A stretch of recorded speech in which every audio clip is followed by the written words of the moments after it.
Alhamdulillah. Alhamdulillah ala ni'matil iman wal islam.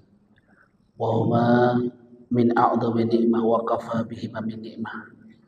Allahumma salli ala sayyidina wa nabiyyina wa habibina wa syafi'ina wa maulana Muhammadin wa ala alihi wa ashabihi ajma'in, amma ba'd. Hadirin wal hadirat yang insyaallah dimuliakan oleh Allah Subhanahu wa taala. Alhamdulillah, hari ini kita ditakdirkan oleh Allah salat berjamaah yang mudah-mudahan kalau boleh kita minta sama Allah diwafatkan dalam keadaan sujud di hadapan Allah Subhanahu wa taala. Ini yang Nabi jadi barometer buat kita. Seandainya engkau lihat ada seorang yang dia mondar-mandir masjid, tentu sholat berjamaah, fashhadu, maka saksikan annahu mu'min, dia adalah orang mukmin. Jadi ternyata Pak, barometer kita dibilang mukmin itu sesering mana kita mondar-mandir masjid, kata Nabi. Ada ustaz teman saya sering mondar-mandir masjid, cuman mukul beduk doang, enggak. Jadi yang sholat berjamaah itu jadi barometer, kata Nabi, isyhadu annahu mu'min, saksiin dia itu orang mukmin. Maka kita kan kalau lagi orang meninggal dunia, isyhadu anna hadzal mayit min ahlil khair. Nah, di antara kita berani ngomong khair tuh khair min ahlil bait. Jadi orang yang ketika kita lihat kebaikannya, di antaranya orang yang mondar-mandir masjid. Hadirin, Allah Subhanahu wa taala, belum lama kita Rasulullah 27 Rajab, ya. Allah Subhanahu wa taala mengatakan subhanalladzi asra bi'abdihi lailan minal masjidil haram من المسجد الحرام إلى المسجد الأقصى الذي باركنا حوله لنريه من آياتنا إنه هو السميع البصير. Ketika Rasulullah SAW, Bapak Ibu, Isra Mi'raj, ada peristiwa yang sebelumnya, ya, membuat Rasulullah sedih, ya. Kenapa? Itu terkenal dengan Amul Husni, yaitu tahun kesedihan. Dua manusia, ya, yang begitu sayang sama beliau, istrinya Khadijah, ya, dan juga pamannya Abu Thalib meninggal saat itu. Kalau bahasa anak sekarang tuh lagi sayang-sayangnya ditinggal. Khadijah tuh Pak, Masya Allah, salah satu istri Nabi yang dipuji-puji di depan istri yang lain itu Khadijah. Selain jadi besti Nabi, donatur Nabi, motivatornya Nabi, ya, Khadijah itu lengkap. Maka beliau ketika meninggal dunia, Rasulullah sedih banget. Maka kita ada sholawatnya itu yang sering kita baca. Natawasal bil hubaba, ada tuh ya. Nah, itu Al-Hubabah di sini buat Khadijah, ya. Ketika meninggal itu Rasulullah dikasihlah supaya senang, bahagia, refreshing bahasa kita. Anak sekarang bilang healing apa namanya, ya. Diajak jalan-jalannya yang luar biasa nih Pak, ya. Naik kendaraan yang belum pernah ada, kendaraan di surga, namanya apa Pak? Buruk. bukan buruk airline, bukan, beda tuh ya. Yang kata Nabi dalam riwayat, buruk itu nggak lebih gede dari keledai, ya, nggak lebih gede dan di tengah-tengah antara keledai dan kuda. Ada sayapnya. Aisyah meriwayatkan warnanya agak kekuning-kuningan. Di atas dahunya ada tulisan La ilaha illallah Muhammadur Rasulullah. Jadi kita ambil hikmahnya yang pertama nih Pak, kita kalau dikasih ujian sama Allah, ya, tunggu deh, hadiah terbesar ya akan ada pada kita. Cuma jalaninnya harus sabar, harus benar, harus baik. Ntar Allah kasih hadiah. Nabi Pak itu luar biasa. Begitu Khadijah meninggal, ya pamannya meninggal, itu makin kenceng Pak. Rasulullah lagi sholat, dilemparin kotoran onta. Itu zaman setelah Khadijah meninggal. Orang mungkin dulu masih segan sama Khadijah, ya kan? Mungkin banyak yang ngutang sama dia. Enak banget, banyak utang sama Khadijah, gitu kan? Khadijah ini kan saudagar, entrepreneur, ya kan? Abad, jadi luar biasa kekayaan. Kemudian punya garis nasab yang mulia juga. Orang segan sama Khadijah. Nah, itu luar biasa tuh. Penyerangan mereka masih ya sama Nabi itu luar biasa. Setelah Khadijah meninggal, pamannya meninggal, itu luar biasa. Sampai Nabi, saya mau ke Taif, kali di sana diterima dengan baik, ya. Di Mekah luar biasa nih permusuhannya. Pergi ke Taif Pak, sama. Ya, disambitin. Begitu ngajak ud'u ilallah, ngajak ittaqullah, disambit. Untungnya Pak, Nabi nggak model kayak kita nih, Masya Allah. Saat itu datang ya, 2 malaikat gunung. Jadi kan Taif itu antara 2 lembah, 2 gunung gitu. Itu gunung udah siap tuh. Datang Jibril sama 2 gunung, ya Rasulullah, ya. Karena saat itu sampai kaki Rasulullah berdarah tuh Pak, dielap sama Rasulullah. Saat itu langsung datang, langsung. Ya Rasulullah, di belakangku sudah ada 2 malaikat penjaga gunung. Seandainya kau izinkan, kau katakan iya ya Rasulullah, atau engkau menunduk sama tanda kesetuju, kami akan tutup, kami akan hancurkan bangsa Taif saat ini. Kalau kita nih Pak lagi kedesak Pak, disambitin orang, wah terus ada orang, coy, gue belain nggak? Gimana Pak? Kita ngapain tuh? Enak, gas. Lagi, tawuran, kita disambitin, hancurlah kaki kita, berdarah, muka berdarah. Ada orang tuh mau nolong kita, bang, bantuin lawan kan nih, habisin aja, habisin kita. Untung Nabi kita enggak. La taf'alu, jangan kau lakukan itu, hai malaikat. Inni arju, aku berharap, kata Rasulullah, ya, min aslabihim, daripada sulbi mereka, ya'budunallah, menyembah kepada Allah. Masya Allah, Nabi itu lagi begitu Pak, masih bisa sampai. Ya Allah. Coba Nabi Nuh Pak. Nabi Nuh ditawarin, minta nggak ditawarin. Ya Allah. Nuh, ntar pasnail fulka bi a'yunina, bikin dah perahu, udah bikin perahu, diketawain, diiniin kan, orang dikasih dakwah duduk kopi, ya kan, pokoknya anaknya turunannya terus itu kan. Kata Allah suatu ketika, ya Nuh, naik perahu, aku akan tenggelamkan ini bumi. Apa kata Nabi? Apa kata Nabi Nuh Pak? Ya Allah, untung kita itu ajib banget Pak, kita jadi umat Nabi Muhammad. Apa kata Nabi Nuh? Rabbi la tazar 'alal ardi minal kafirina dayyara. Rabbi la tazar 'alal ardi minal kafirina dayyara. Ya Allah, habisin semua yang ada di atas muka bumi ini, yang kafir tenggelamin ya Allah. Nabi Nuh kekesalan. Itu Nabi Nuh.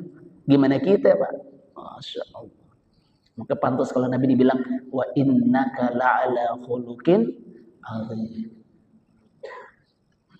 Allahumma ighfir qaumi fa innahu qaumun la ya'lamun. Ya Allah, ampuni dosa umatku ya Allah, mereka enggak tahu siapa saya ya. Masya Allah.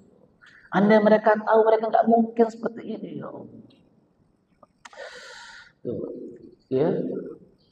Lagi sedih-sedih begitu diajaklah ya, jalan-jalan. Jalan-jalan bukan main, ke Sidratul Muntaha berjumpa dengan Allah. Ya. Perjalanan ya, dari Masjidil Haram ilal Masjidil Aqsa. Bapak, kalau di Masjidil Aqsa itu tempat Nabi singgah, berarti ada sesuatu yang istimewa di Masjidil Aqsa, betul? Nggak mungkin Nabi datang kemudian di situ sholat, pasti ada tempat yang istimewa. Ini yang hari ini diduduki oleh saudara-saudara kita di Palestina. Ya. Bahkan guru kita tuh Pak Ustazah Halimah Al-Idris tuh waktu ke sana, itu kan ada Nabi kan berdiri sholat di atas batu itu Pak. Batunya kan masih ada ya. Ya. Dipanggil sama seorang, sini katanya. Terus tangannya disuruh masukin ke lubang Pak, ke lubang batu itu. Begitu ditarik, dicium aroma wangi. Kemudian ditanya nih, ini bau apa nih?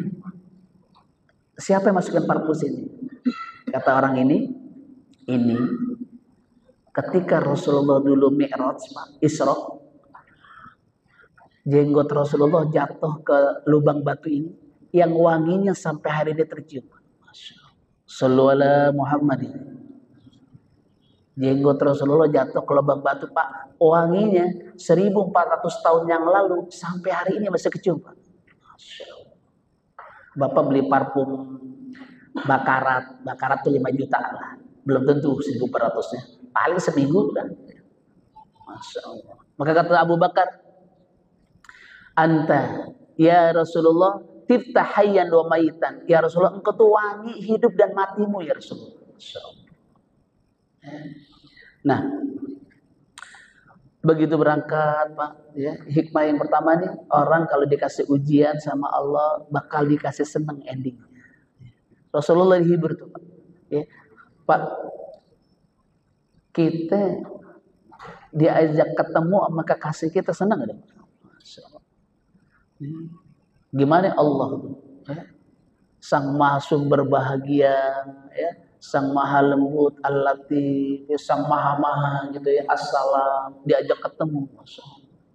Kita ketemu Nabi Muhammad aja Pak, senangnya luar biasa. Gimana ketemu Allah? Hari ini saya mau bilang begini, Bapak pernah nggak rindu sama Allah? Dibilang pernah, caranya gimana Ustaz?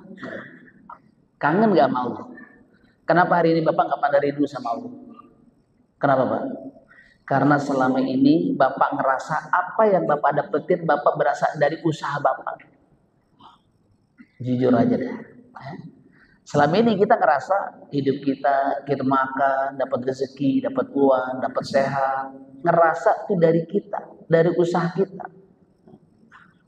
Kalau Bapak hari ini, ya, saya berangkatin umroh yang PPIV, ya, yang 60 juta.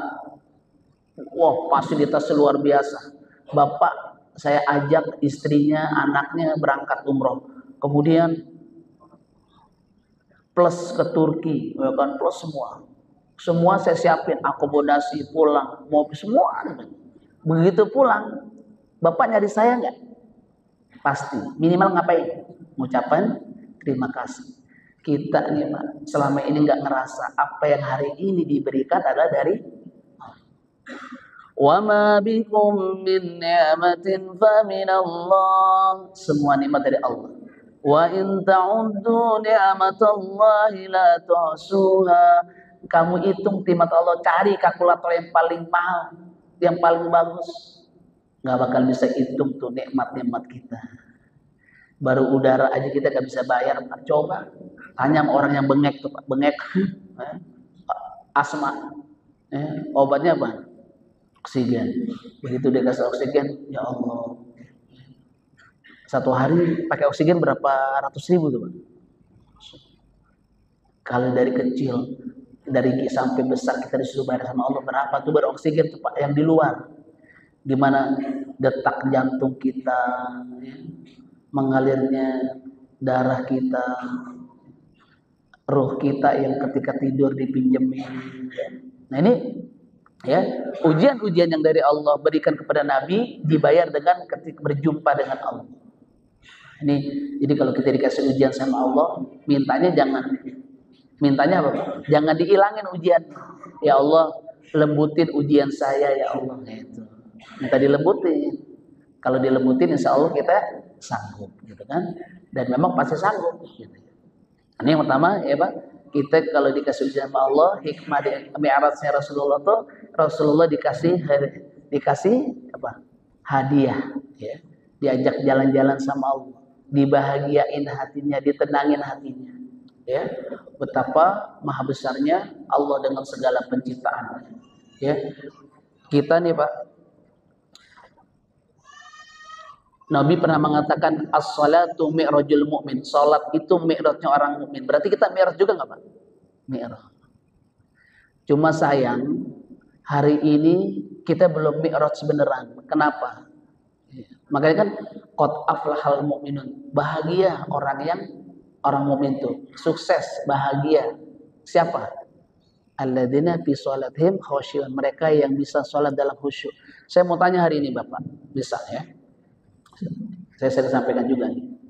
Kita kenapa selama ini sholat kita nggak bisa khusyuk, nggak bisa mi'raj? Pertanyaannya jawab sendiri masing-masing deh. Dari bacaan takbir yang Bapak baca sampai assalamualaikum, kira-kira kalimat mana yang Bapak belum paham artinya? Udah paham semua? Apa setengah? Atau jangan-jangan semuanya enggak? Cuma gerakan doang. Coba dah sekarang buka pelan-pelan. Pahamin artinya. Burung beo bisa enggak Pak? Baca bismillah. Bismillahirrahmanirrahim. Bismillahirrahmanirrahim. Bismillahirrahmanirrahim. Kadang-kadang pasti handi itu. Tapi kalau ditanya burung beo tahu enggak artinya? Enggak tahu Pak. Pertanyaannya begitu kita lagi baca takbir, doa istiftah Allahu Akbar kabiru. Ya Allah engkau. Pernah nggak kita ngerasepin tuh Pak? Kalau Bapak tahu maknanya, ya, Bapak tuh pelan, sholat nggak mungkin buru-buru. Tuh makninanya beneran ada tuh. Allahu Akbar kabiru. Ya Allah engkau yang maha besar. Walhamdulillahi katsira. Segala puji bagimu ya Allah. Sebanyak-banyaknya ya Allah. Ada perjanjian. Inni wajjahtu wajhiya lilladzi batara samawati Allah. Aku hadapkan wajahku sang pemilik langit dan bumi. Kalau kita baca tuh Pak, Masya Allah. Kita berasa benar berada di depan kita, ya, zat yang maha-maha. Nggak mungkin Pak, kita bercanda, ya. Kita muap, wah, gitu. Sholat ngupil. Kenapa? Ini kita yakin soalnya kita paham tuh. Coba dah. Ntar di rumah kita buka pelan-pelan lagi tuh. Ya Allah. Begitu baca, belum kita kalau baca Fatihah, ya kan? Alhamdulillahirabbil alamin. Kata Allah, hamidani rabbi, hambaku memujiku. Itu kita ngobrol sama Allah tuh. Ya kan? Apalagi ntar tarawih nih, coba dah, ya kan? Kalau yang cepet-cepet tinggal aja ya. Kadang-kadang saya juga serba salah sama jemaah gitu kan. Kita jadi imam tuh tersandra. Ustaz, jangan lama-lama ya. Belum mulai tuh.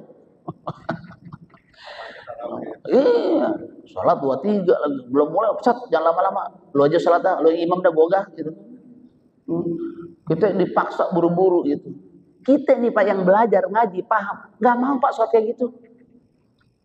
Bismillahirrahmanirrahim. Allahu Akbar, Allahu Akbar, Allahu Akbar. La ilaha illallah. Begitu selesai, cakep Ustaznya cepet. La ilah yang begitu cakep Pak. Ya. Saya kadang-kadang mendingan sholat di rumah dah, berhenti sendiri gitu ya. Ya Allah. Gitu. Nah, jadi coba Bapak setelah ini pulang pelajari itu. Subhana rabbil azim wa bihamdihi. Maha suci Allah yang maha agung ya Allah dan segala puji bagimu. Ya, lagi ruku, kemudian lagi sujud, Subhana rabbil a'la wa bihamdihi. Maha suci Allah yang maha tinggi. Gitu baca, kita pahami nanti. Ya Allah, indah banget. Baca Bapak. Doa di antara doa sujud itu kan Rabbik firli, ya Allah ampunin saya. Warhamni, sayangi saya ya Allah. Warfa'ni, angkat derajat saya ya Allah. Warzuqni, beri saya rezeki ya Allah. Wahdini, beri saya petunjuk ya Allah. Wa'afini, sehatin saya ya Allah. Wa'fa'ani, maafin saya. Lengkap betul Pak doanya? Udah semua belum tuh? Lengkap Pak. Kalau kita berdoa tuh beneran di situ ya Allah.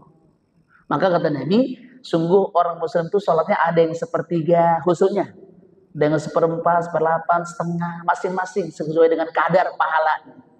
Yang bahaya Pak, yang dia sholat asal-asalan, kemudian sholat itu naik ke atas langit berbentuk seperti buntalan, kemudian buntalan itu ditimpakan kepada kita. Ini sholatmu. Aku nggak butuh orang yang sholat seperti ini. Wah, nauzubillah min dzalik. Kita belajar tuh Pak. Sholat. Kita ada apa aja. Ini kan dari mi'raj ini kita juga hikmahnya kalau punya masalah selain sabar ngapain tuh Pak? Sholat. Wasta'inu bisobri wassalah. Udah sholat aja. Punya masalah sholat 2 rakaat. Ya. Kalau bisa Bapak jaga wudhu. Bisa nggak jaga wudhu? Susah Ustaz, maaf ya, kencing mulu. Udah kena diabetes. Man tawaddoa, barang siapa, man tahaddasa, barang dia siapa dia berhadas. Lam yatawadda, dia enggak berwudu, faqad jafani, sungguh dia telah menyakiti aku. Nih kalau Bapak saya motivasi biar wudu mulu nih. Dengerin hadis qudsi ini. Ya. Man tahaddasa, barang siapa dia berhadas. Ya. Lam yatawadda, dia enggak berwudu, faqad jafani, dia telah menyakiti aku. Wa man yatawadda, barang siapa dia kemudian berwudu, lam yusalli, dia enggak salat, faqad jafani, sungguh dia telah menyakiti aku. Wa man shalla, barang siapa yang dia salat, lam yad'uni, dia enggak berdoa sama aku. Kan ada Pak orang habis salat enggak doa, ada enggak? Habis salat jalan, habis salat jalan, ada enggak? Faqad jafani, sungguh dia telah menyakiti aku. Barang siapa yang dia berdoa, pasti akan aku ijabah doanya, karena ketika aku bukan Tuhan yang menyakiti hambaku. Jadi Allah tuh kalau kita doa nggak diampunin, nggak diterima, Allah tuh ngerasa nyakitin hambanya Pak. Karena aku bukan Tuhan yang menyakiti hambaku. Ini kalau mau amalin wudu dari sini nih hadis ini. Oh ternyata ya Masya Allah ya. Jadi Allah tuh nggak pengen putus. Kita sholat ini kan jaga wudu, dekat sama Allah. Allah pengen begitu di luar sholat, Bapak jaga wudu, dekat juga sama Allah. Muraqabatullahnya, kedekatan sama Allah, Allah pengen kita ada terus. Nah, maka ya sholat pesan saya terakhir Pak. Kalau kita punya anak-anak di rumah, jangan sampai kita nggak marah kalau anak-anak kita nggak sholat. Waman aqamaha, barang siapa dia mendirikan salat, faqad aqamadin, sungguh dia telah mendirikan agamanya. Waman tarakaha, barang siapa dia meninggalkan salat, faqad hadamaddin, sungguh dia telah menghancurkan agamanya. Jadi kalau Bapak punya anak kemudian nggak sholat, itu sama aja Bapak sedang mencetak kader-kader penghancur sholat, penghancur agama. Siapa tuh? Kita. Marah boleh nggak? Kudu Pak. Kalau anak nggak sholat harus kita marah. Kesedihan kita nih Pak, jujur nih Pak, kesedihan kita. Umur udah 60 tahun, 50 tahun, udah punya anak, punya mantu, punya anak ada yang nggak sholat, sedih nggak? Sedih tuh, ya Allah, kok anak saya belum sholat. Ya. Nah ini as-sholatu mi'rajul mu'min, sholat itu adalah mi'rajnya orang mukmin. Nanti kita buka di rumah tuh, ya, artinya, maknanya, kenapa kau bacanya ini, kenapa ruku, kenapa sujud, itu subhanallah. Semuanya ya ada hikmah-hikmah yang Allah berikan kepada kita yang tidak hanya sehat secara zahir tapi sehat juga secara batin. Insyaallah mudah-mudahan ya Allah jadikan kita orang-orang yang istiqomah salat berjamaah, ya, ditambahkan kelezatan dalam salat berjamaah, ya, kelezatan dalam salat. Minta sama Allah, ya Allah, minta sama Allah, Pak, ya Allah, kasih saya kelezatan dalam sholat. Bapak kalau dirasain rasanya lezat, Pak, tuh imam mau lama aja enak banget ya. Soundnya enak, imamnya enak. AC lagi enak gitu, Pak. Masya Allah. Satu juz juga kita enak. Tapi semua tuh rezeki, Pak, dari Allah. Kalau kita pernah ngerasa sholat enak banget, ya, dikasih tuh namanya kita manisnya beribadah.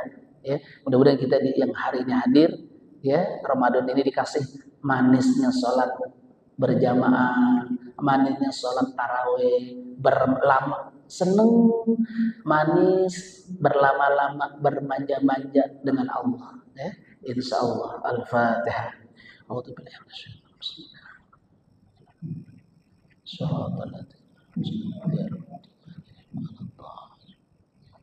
Assalamualaikum warahmatullahi wabarakatuh.